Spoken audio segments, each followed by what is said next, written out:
Welcome to the Collier Legislative Community Forum on Disabilities tutorial. I created this guide because I've heard from families who feel unsure about what to say or how to best prepare. This forum, after all, is the first of its kind in the state and possibly the country, providing you with the opportunity to share your story with the people that have the power to help. The very first step to participate is to sign up to speak. A link will be attached in the description of this tutorial, and I would also like to invite you to join our family-run, family-driven advocacy group for people with developmental disabilities, We the People, by the People, for all the people. This is a place for you to connect with other families and to stay up to date with legislative matters happening around the state.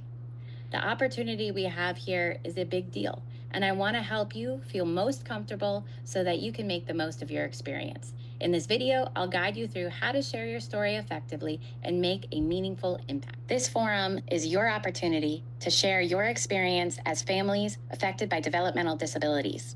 It's a chance to educate legislators, advocate for change, and make your voice heard. So let's talk about our audience. Who will we be speaking to?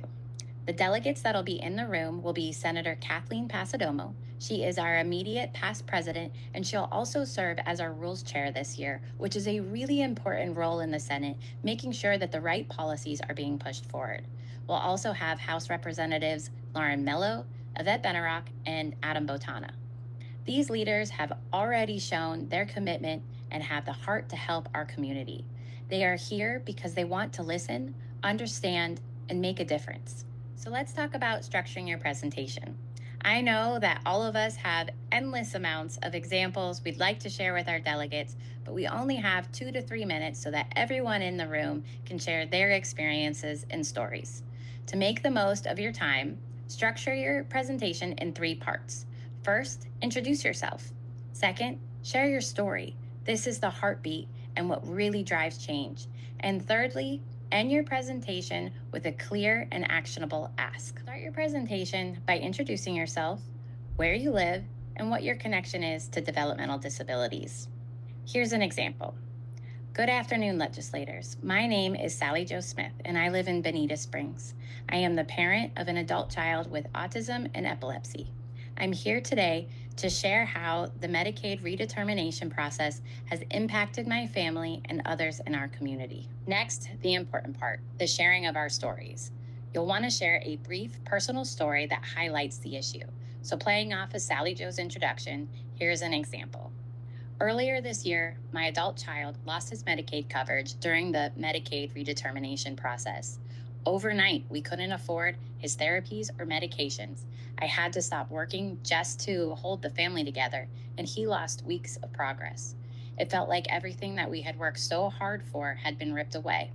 Families like mine cannot keep going through this, and we're barely hanging on as it is. End your presentation with a clear and actionable request. So back to Sally Jo, an example would be, I respectfully ask for your support to create protected Medicaid coverage for individuals with developmental disabilities on the I-budget waiver and those on the waiting list. Out of the more than 4 million individuals with Medicaid in the state, only 65,000 of them fall into this category. These children and adults rely on the consistent access to therapies and medications to survive.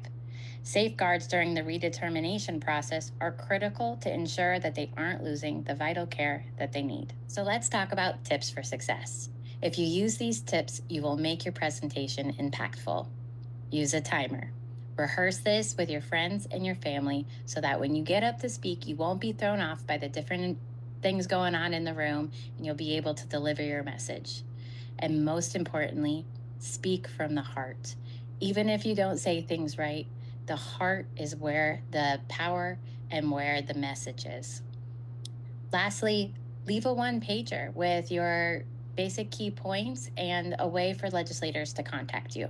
Here are some examples of asks that you could use or adapt. You could ask to expand mental health services for individuals with disabilities, or to support higher wages for our direct service professionals to address the staffing shortages, or to allocate funding to expand respite care and inclusive recreation programs here in Collier County, or to ensure prompt implementation of the statewide dental program for adults with developmental disabilities. Remember, your voice matters. Sharing your story is a powerful way to advocate for change. And we have a golden opportunity here in Collier County to be amongst legislators that actually want to help us and have the ability to do so. So, I hope that this tutorial gave you a better sense of what to expect, and I'd highly encourage you to join our Facebook group, We the People, by the People, for all the people. We meet weekly on Zoom to discuss exactly this, how we can make personal relationships and connections with our local legislators to advance positive change for Florida.